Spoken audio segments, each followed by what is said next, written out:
So now back to our list of cell organelles. तो हमने cell wall, cell membrane, cytoplasm, nucleus, ये सब पढ़ लिया स्टूडेंट्स। अब टाइम है राइबोसोम्स। प्लीज ध्यान दीजिए, RIBOSOMES, राइबोसोम्स, प्लूरल है इसमें। इसका मतलब है कि ये एक नहीं होता होगा, एक से ज्यादा होता होगा।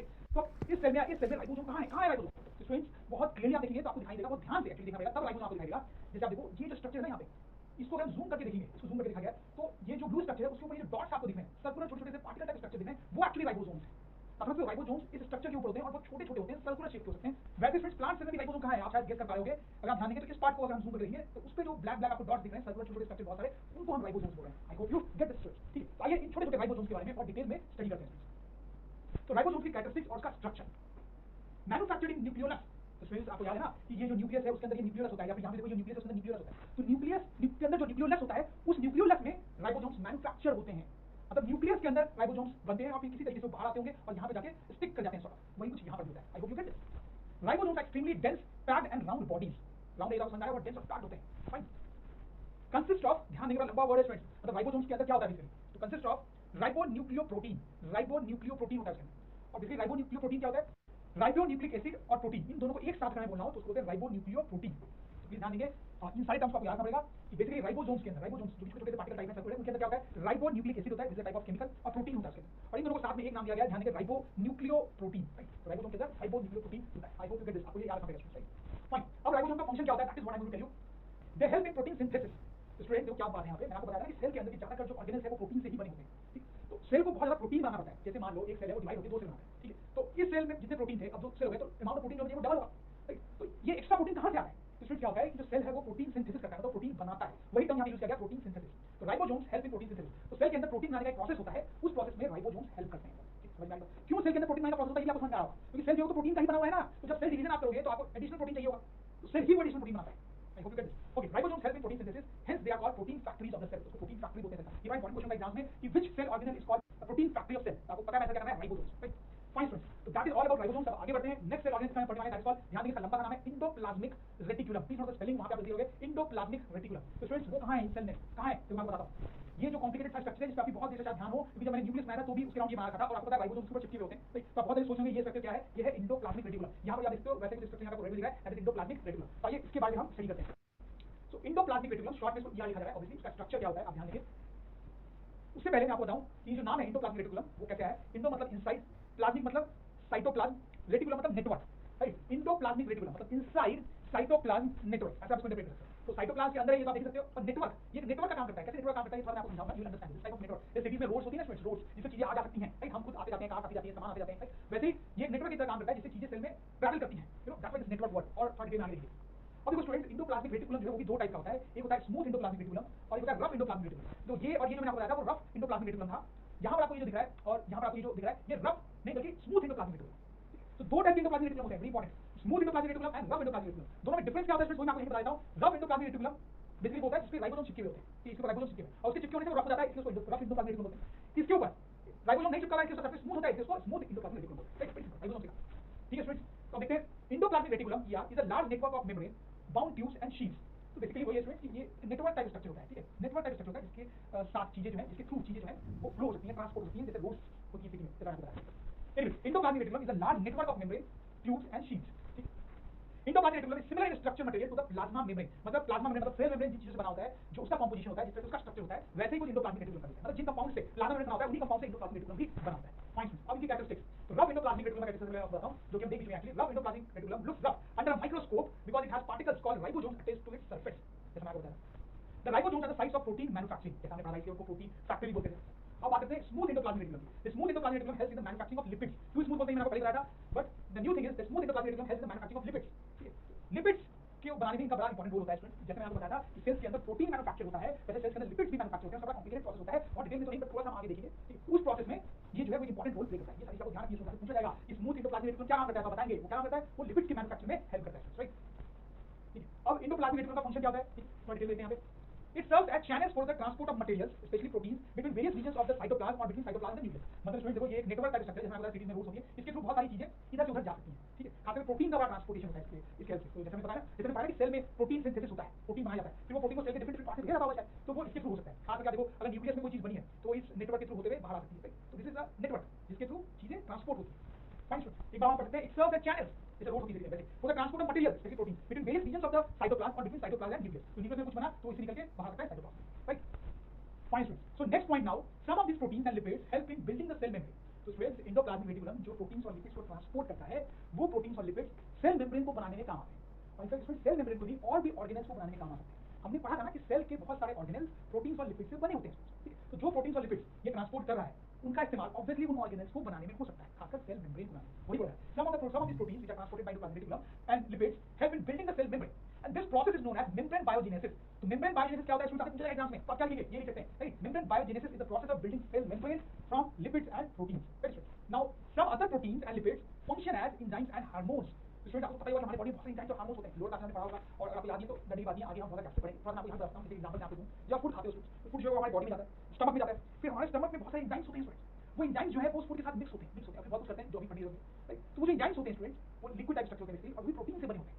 वैसे हमारी बॉडी में बहुत सारे एंजाइम्स और हार्मोन्स होते हैं जो कि प्रोटीन से बने हैं। तो जो प्रोटीन एंडोप्लाज्मिक रेटिकुलम द्वारा ट्रांसपोर्ट किया जा रहा है या राइबोसोम द्वारा बनाया जा रहा है, उनका क्या क्या यूज होता है वो आपको बताया जाए। पहला यूज क्या है उसका? सेल मेम्ब्रेन या दूसरे सेल ऑर्गेनेल्स को बनाने में उसका इस्तेमाल होता है, जो मैं आपको बताया। और एक और यूज बताया जा रहा है कि बॉडी में जो एंजाइम्स और हार्मोन्स होते हैं उनको बनाने में भी प्रोटीन्स का और लिपिड्स का इस्तेमाल होता है। This is very important students. ऐसे पूछा जाता है कि प्रोटीन्स और लिपिड्स का बॉडी में क्या यूज होता है? दो यूज होता है, सेल ऑर्गेन्स बनाने में और दूसरा एंजाइम्स और हार्मोन्स बनाने में। Fine students, endoplasmic reticulum provides large surface area inside the cells for various biochemical activities.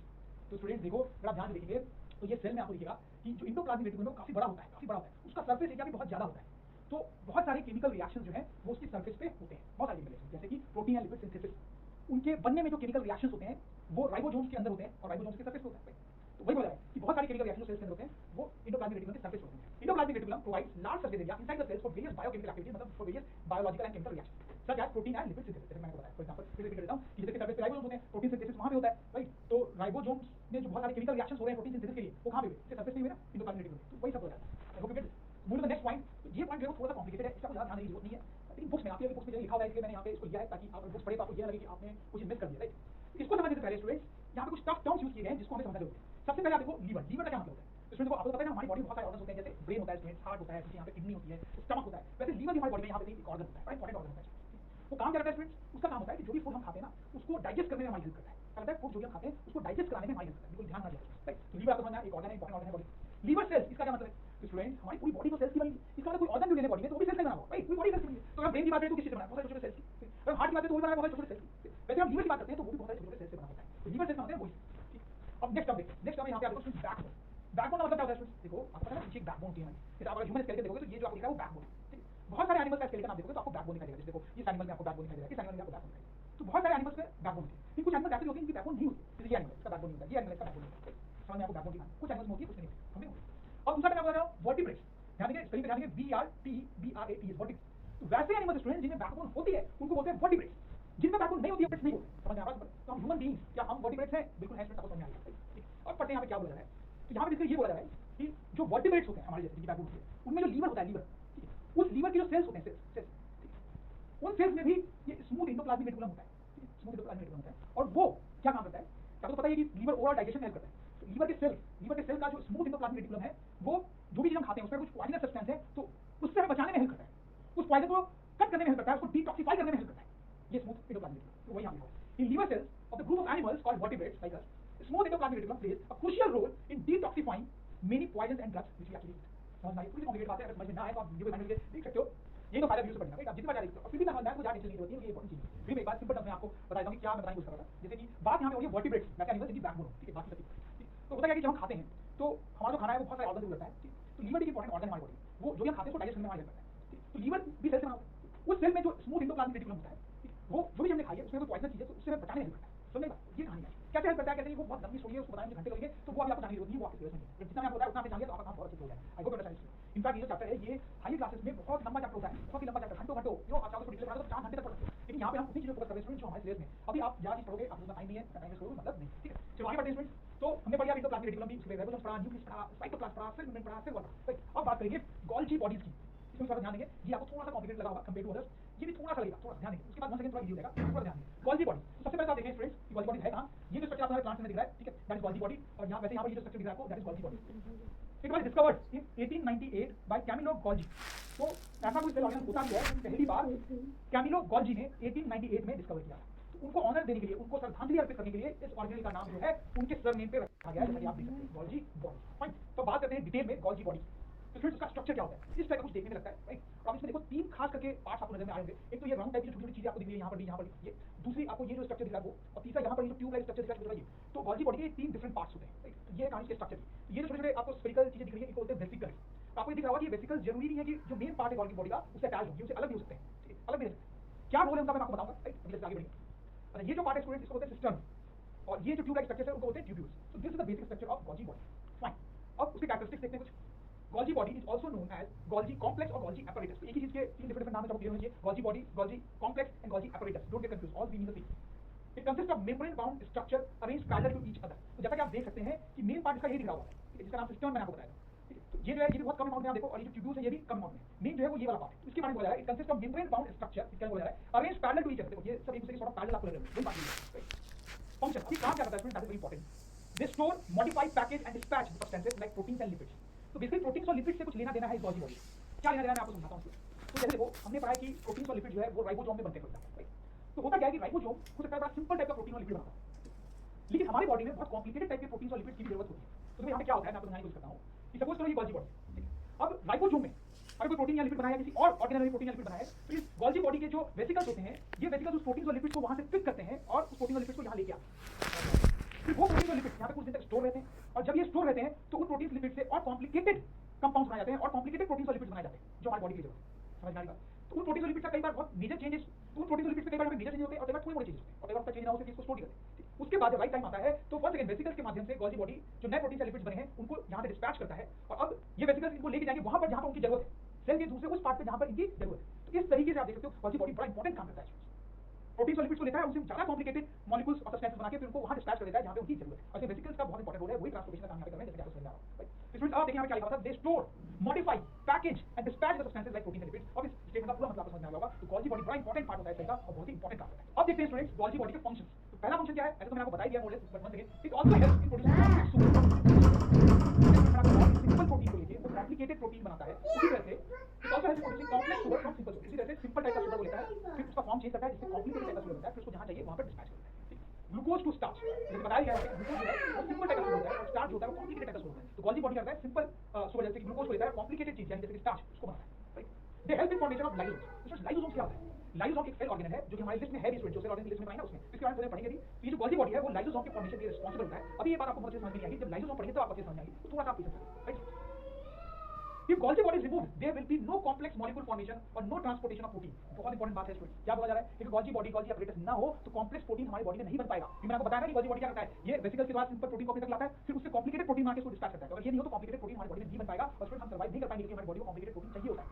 So if Golgi body is removed, there will be no complex molecule formation or no transport of protein, right? Okay students, तो अब Golgi body की बात हो चुकी है, अब हम बात करेंगे लाइसोसोम की। और आपको याद होगा स्टूडेंट्स कि हमने देखा था कि लाइसोसोम की फॉर्मेशन के लिए कौन रिस्पांसिबल होता है, गोल्जी बॉडी, राइट। तो चलो एनीवे लाइसोसोम से फोकस करते हैं। तो लाइसोसोम आपको दिख रहा है कि नहीं इसमें, अभी आपको दिख रहा होगा, यहाँ तो पता ही है कौन लाइसोसोम, मैं आपको बताता हूँ। अब देखो ये छोटा सा स्ट्रक्चर है प्लांट सेल में लाइसोसोम, और यहाँ पर ये छोटा सा स्ट्रक्चर या यहाँ पर भी छोटा सा स्ट्रक्चर है लाइसोसोम। तो लाइसोसोम छोटे साइज के होते हैं, जैसे आप देख सकते हैं।